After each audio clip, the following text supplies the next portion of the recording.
Across all traditions, the fifth element is known by many names and is by far the most mysterious. And unlike the other elements, it does not act, but it allows.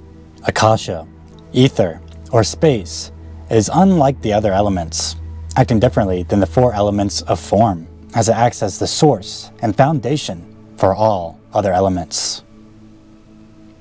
And so, it does not create form, but holds the space in which all forms arise and dissolve. Akasha is the backdrop of existence itself, the invisible field of pure potential. When earth gives form, Akasha gives space. When water flows, Akasha contains. When fire transforms, Akasha allows. Where air communicates, Akasha transmits. Akasha is pure potential. It is the womb of creation, the silence and stillness underlying all things. As this is the non-dual aspect of the elements, and the space in which spiritual realization is felt. As its quality is vast and infinite, acting as the infinite container, the cosmic backdrop that holds stars, galaxies, and even breath you take. This element can be felt through silence and stillness, like in meditation. It is the gap between thoughts, or the pause between breath.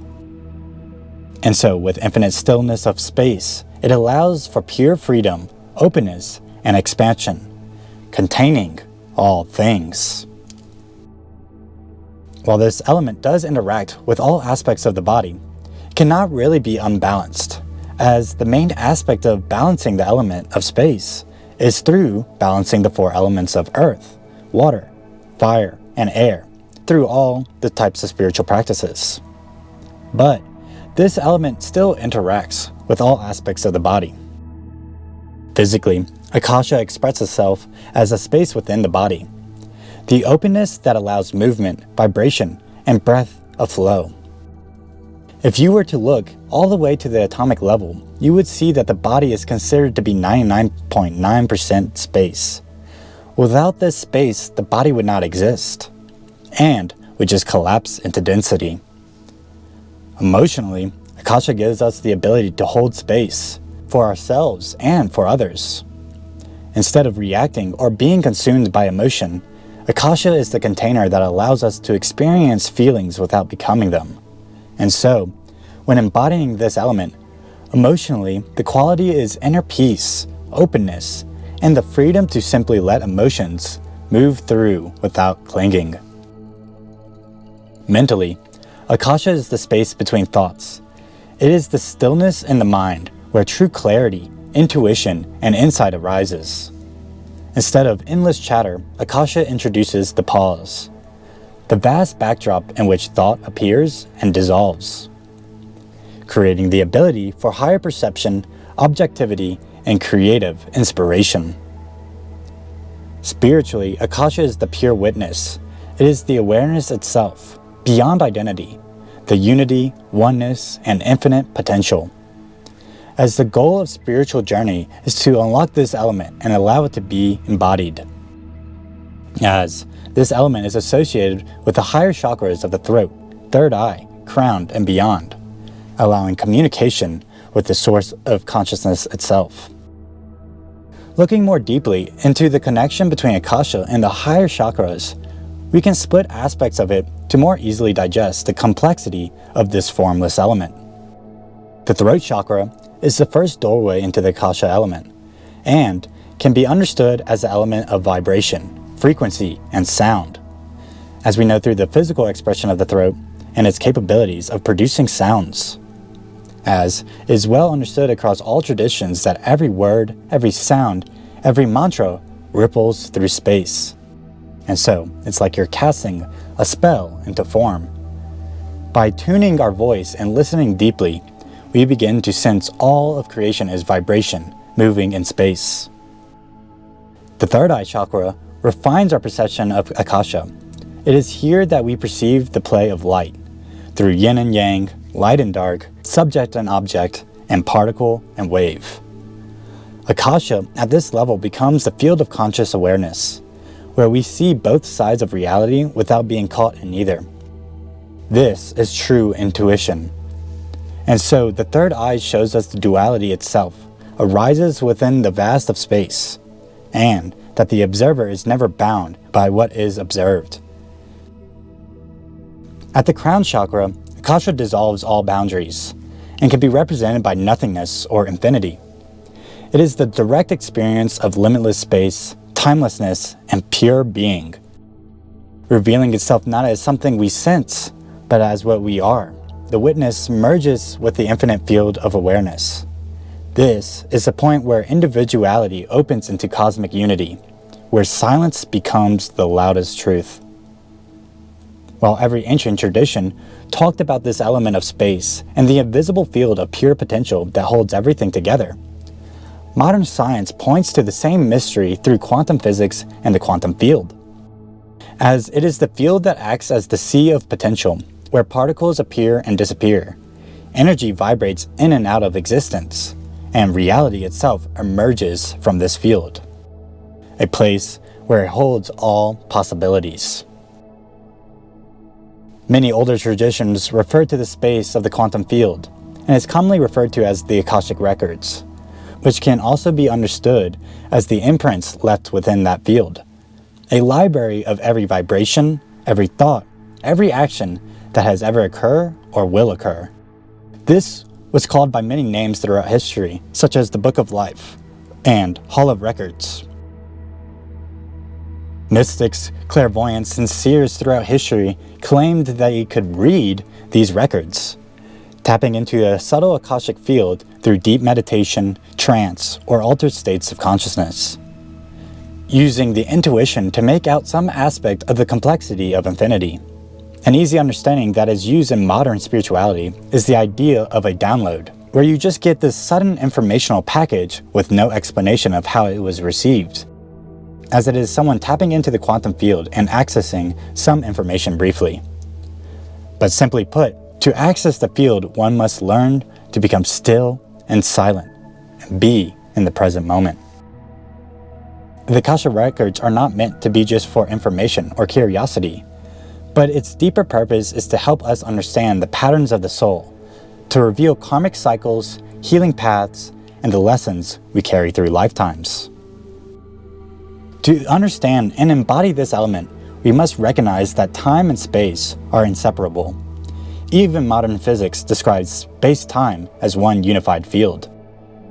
An easy way to understand this is that the concept of time is made up by humans. And also, when you are looking at time, it is really a measurement of space, where the Earth is located in the universe and its relationships, as our whole galaxy is moving collectively through space. While there are infinite ways to explain the Akasha element, to truly experience it, to embody it, one must learn what stillness, silence, and timelessness is, as this is the interaction of the infinite source itself, God. As once you have unlearned all concepts of identity, you will reach a point of paradoxes, in which there is no words that can fully describe it. And so the best way is to point in the direction, which is what stillness, silence, and timelessness does. To bring the Akasha element down from the infinite into something we can work with, we can look at how it expresses itself in sound, form, and symbols.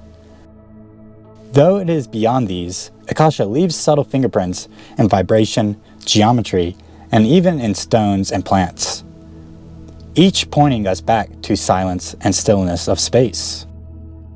Looking at sounds and frequencies, we can use bija mantras of the throat, Ham, and third eye, Om, or the crown's sound of silence.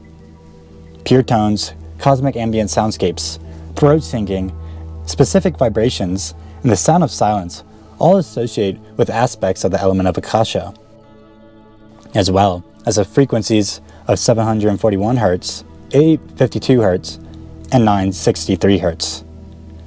With instruments of crystal bowls, spacey synths, flutes, or vocals can help.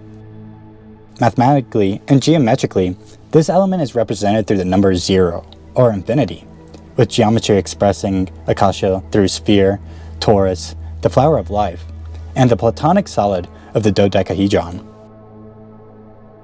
Gemstones and crystals of the higher chakras can help the body cultivate this element. So lapis, amethyst, clear quartz, and more can be utilized by placing it near the physical spots of these chakras and during ceremonies. We can also support the element through holistic health practices, so using herbs and foods that are associated with the higher chakras, such as peppermint, blue lotus, and lavender. We can also look at our nutrition, as to really cultivate the Akashic element is to balance the lower elements. Eating the full rainbow could be a great way, meaning eating clean, organic foods, but eating a variation that encompasses all the colors of the rainbow, along with eating high prana foods and structured water.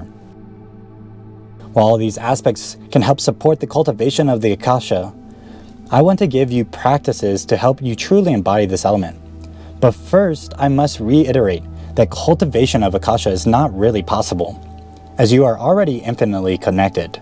And so, it is the cultivation and balancing of the other elements that allow for more of this cosmic energy of this element to go through.